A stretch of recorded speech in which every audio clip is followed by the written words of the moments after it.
Per inside EVs, owning an electric vehicle without a home charging solution can be challenging. However, there are several smart chargers available that offer connected services and remote management. These chargers use a 240-volt line and can charge a vehicle in hours instead of days. Smart chargers allow owners to remotely start a charging session, monitor the state of charge, and schedule charging to take advantage of lower electricity rates. They can also connect to smart home devices like Amazon Echo. Installation of a smart charger often requires a professional due to potential electrical service upgrades and the need for a dedicated circuit.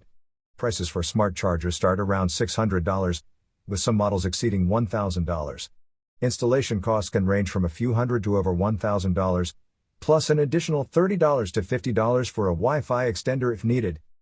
Before buying, check if your vehicle has built-in smart charging features, as this may negate the need for a smart charger. Additionally, consider the charger's ability to receive over-the-air software updates and explore potential state tax credits and incentives. You are listening to UON News.